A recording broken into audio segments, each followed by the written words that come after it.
You ever have one night that rearranges everything you thought your life was going to be? 3 sentences to hook you. Picture a greasy diner at 10 p.m. A woman in a mink coat slams a plate because of onions, and the last 20 in my pocket becomes the most expensive thing I ever gave away. That's where this story starts. And yeah, that really happened. Act 1. The night, the gift, the nothing. Riverside Diner, Harrison, Alabama. Late rain, like somebody was trying to scrub the town clean. I was finishing a 12-hour shift, the kind where your feet ache and you can taste coffee on your tongue for days. A couple came in silver cufflinks, a laugh that had teeth in it for everyone else, and an attitude for the rest of us. "You said no onions," she spat, then launched a plate like it was a frisbee. Eggs exploded across my apron yoke and my hair, and her husband laughed like he'd paid for the show. "You people can't even take a simple order," he said, and the room went colder than the freezer. I mouthed my apologies. I said I'd fix it. I offered the new plate on the house, the motions of a job I've done since I was a kid, until she tossed a wrinkled dollar on the floor like it was my worth. That dollar hit my shoe, and the world tilted because in my apron pocket there was $1.20 left. Rent, bus fare, the little hope I carry like a pebble in my shoe. Outside, lightning stitched the sky. Walking home, I found him. An old man, shoes gone, jacket ripped, eyes that didn't quite know where they were. He looked like someone's grandfather, like someone who had lost his map. I gave him the 20. I draped my jacket on his shoulders, my only jacket, and I called a neighbor to make sure someone would stay with him until help came. He protested, "Miss, you don't have to do this." I told him, maybe I do, and walked away, rain soaking straight through everything my soul's, making that sad, wet sound. I had $3 in coins and a $3 bus fare that I couldn't quite meet, but my hands felt right for the first time in months. Yeah, I know, it's insane, but sometimes you just do what your mama taught you. Act 2. The spotlight, the prize, the trap. 40 miles north, a mansion with more rooms than my block had people was waking up to panic. Elliot Carrington, founder of Carrington Technologies, had wandered off from his caregiver. Alzheimer had been gnawing at him for years. They were frantic camera security, the whole family turned inside out. When officers called to say we found him on Elm Street, a woman called it in. She left before we got there. The wind shifted. Elliot's grandson, Thomas Carrington, wanted to know who that woman was, because in a world that expects favors to come with price tags, someone who asked for nothing is suspicious. They sent a helicopter to my street at 1:30 a.m.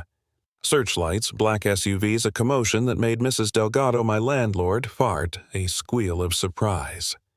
Men in suits asked for me like they were collecting a relic. Thomas Carrington at the front, tired and sharp, saying, "You saved my grandfather's life." I looked at him like he was kidding because I still smelled like eggs and oil and rain, but the old man in my head didn't care what a place called him. He cared that someone looked. Elliot Carrington insisted I come to the estate. He wanted to say thank you. He wanted to see the person who had given him a jacket and $20 in a storm. Cameras blinked, reporters whispered, and for a hot second my life became a postcard. Carrington offered money, a scholarship, a lump sum, a foundation, and I said no to most of it. I said I'd take school, that's all. I wanted a chance to be a nurse, to not be paid in pity, but in skill. The man laughed, not mean, just surprised, and told his lawyers to make the rest right anyway. A modest payment for my rent and a fund in my Mama Ruth's name. I didn't expect that kind of light, didn't know what to do with it, but I felt like I'd been finally seen. I won't lie, the night they took me felt like all the worst parts of my childhood sprinting back. One minute I'm in a study that smells like old money and piano polish, the next I'm strapped to a metal chair in a basement with a single naked bulb. Men moved around me like predators arguing logistics. "Make it look like an accident," one said, as if they were planning a party. Marcus, the one who regularly smiled at charity events and sent towels to fundraising, walked down those stairs like he was entering a story he'd written. He sat across from me and looked at my face the same way someone would inspect a ruined vase. "You were a mistake," he said. Just like that, the language of erasure. That moment, more than the suffocation, more than the needle at my neck, taught me one terrible clear thing: people who believe themselves untouchable also believe they can finish what they start. They were smug, procedural, sure that money and influence would close the door again. They didn't expect that I had practiced surviving. I listened until the plan slipped, until their arrogance gave me edges to work with. The ropes weren't military grade. They were sloppy human. The guard, who'd been so careful with his threats, left a lighter oblong on his belt. A careless thing I used to burn, afraid not. I don't know where that fire came from inside me, only that once the first cuff gave, I moved like someone who'd rehearsed this exact escape in 1,000 different nightmares. I ran until my lungs were lead, and found a woman who answered when I screamed her name on a street where no one should have been looking for me. She dialed 911 with hands that didn't tremble, and the city showed up. Police news vans, blue lights like final punctuation. The men, who'd thought themselves protected, were handcuffed on concrete, while a camera operator aimed a lens at my bloodied elbows and the necklace that had started everything. For the first time, I wasn't invisible in a way that let people look away. I was visible, and the world had to witness it. What followed felt like being in the eye of a hurricane. FBI interviews evidence crawled through like maggots under a skin. Marcus hated that someone like me could become their scalpel. He'd recorded himself, kept receipts, hidden documents like trophies. Greed had teeth, and it chewed through family. The truth is messy. A mountain of small betrayals that stacked into crimes. Money diverted a doctor who wrote scripts like a favor, a security consultant who knew how to make a child vanish. The paper trail was long. The recordings were worse. A man's voice, clear as broadcast, saying, "Get rid of her if she gets loud." The arrogance of a monster caught on his own tongue. At trial, I learned how to tell my story in a room that felt like a stage. People asked if I was nervous. I said no, because the nerves were the kind you live with every day. I told them about tables I'd scrubbed the nights I ate cereal at the sink, the foster homes where my name changed like seasons, because the court needed to understand what was stolen beyond a child. I told them that for 21 years a woman put on makeup and didn't stop looking, and that the look didn't reach the men who had already decided my life wasn't worth the trouble. When Marcus's voice hit the speakers, and he explained the thing he called necessary, jurors leaned forward like the world had finally started listening. They found him guilty. The verdict didn't stitch back time, and it couldn't bring my mother back from the grief that had hollowed her out, but it did put paper and pound where arrogance and secrecy had tried to hide.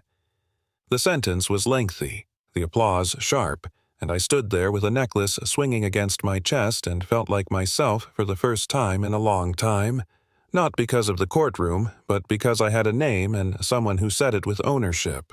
"Lena," he said, my father, a man who'd misplaced his family inside his anger and found them again across a counter in a cup of coffee. We didn't end the story with a parade. Healing is not a dramatic scene. It's a set of small mornings where the breath becomes steady. We started a foundation to help kids who slip between systems. Not because we want praise, but because I was one of those kids, and I didn't want the world to shrug the way it did for me. We hired others who had worn past lives like coats. We put money where hush money had been, and we used cameras we didn't trust to shine light where people once hid things. If there's a cruel thing to walk away with, it's this. Systems fail people with power, often gamble with other people's lives, and the cost is counted in years in grief, in birthdays missed. But also, people show up in the strangest ways, a sticky note with "keep going."